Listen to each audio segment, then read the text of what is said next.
my feeling going into it is I'm going to hire like Scotty O'Neill and the County King last couple of years.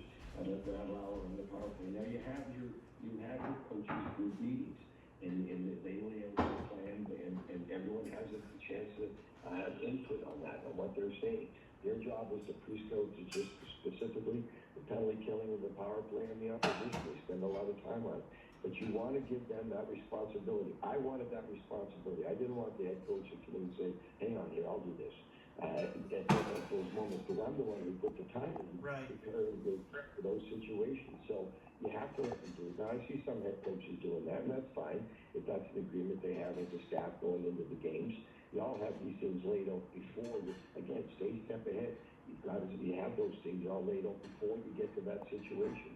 But I never had any problems with the players or with the coaches. I wanted them to do that because I want them to have that responsibility. I want them to take accountability for what's going on out there in those positions. And you can't say, okay, you run the power play, and then you get in those key moments, and then you take it away from them. I'm not a believer in that. You're going to give it to them, give it to them. You have your chance in the meetings, in the quarter when you just have your coaches to have your input and go from there. You also spent a lot of time as an associate coach, as you just mentioned. Where are you on assistant coaches, associate coaches, speaking to the media? Because we know a few teams that shut that down. I just mentioned to the guys earlier in the show that I think there's a real chance of mixed messages, or just feeling like too many chefs in the kitchen could kind of confuse a few people, the media, the fans. Is it better that one voice represents everybody on the bench opposed to 3 or 4? Again, I've delegated that to the assistant coaches. If I'm going to hire those guys to be on my staff and be on the bench, then I'm going to trust them to say the right things. So I have no problem. In fact, I would go to Brandy, our director, and let them know, okay, let someone else speak to the media today. Let them go. But I have to have, I'm going to hire them. I'm going to have full confidence that they're going to say the right things. And again, as a coaching staff, you're meeting every day. You're all on the same page. So those mixed messages, they shouldn't come out. So you have those, we met every morning. So we went over the day, we went over the plan, we went over the planning for the week. Everyone was always on the same page. I was never worried about an assistant coach saying the right thing. But again, if you're going to hire them, you got to trust them to say the right thing and do the right thing at the right time. One more before we let you go. I gotta get your thoughts on no Connor McDavid for possibly 2-3 weeks, maybe a month. Coaching a team without your head honcho here. What kind of challenges does Edmonton have now in the next 6 to 10 games? Now your head coach, you're really relying on your assistant coaches a lot because they've got to.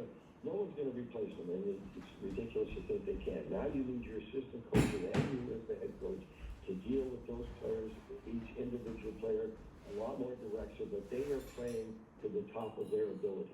They're not going to replace them. Don't try to replace them.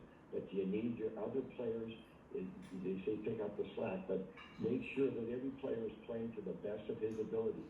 So there's a lot of work now with the assistant coaches and the head coach dealing with each individual on that team to make sure that they're on top of their game, and when they have a bad shift or they have a bad period or they have a bad game, that it's addressed right away so it doesn't slide any further. All they can do is give you the best they can. But now it's the job of the coaching staff and the player to make sure that happens, that they give you the best they can every shift, every period, every game. Hey, Rick, really appreciate your time. I guess big night on TNT with Biz and the boys here. Or you're just going to fit like a glove, eh? There.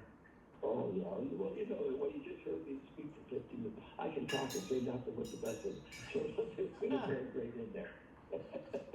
Have a blast, pal. Thanks for doing this. All right, my pleasure. Nice talking to you guys as always. Thanks, Rick. Appreciate it. Rick Bowness. I don't think he said nothing. I think he said lots of stuff.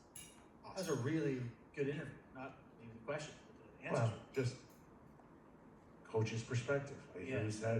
Who's seen the NHL closer over 38 years than him. Really unique. I think most people disagree with the assistant coach thing about them being involved in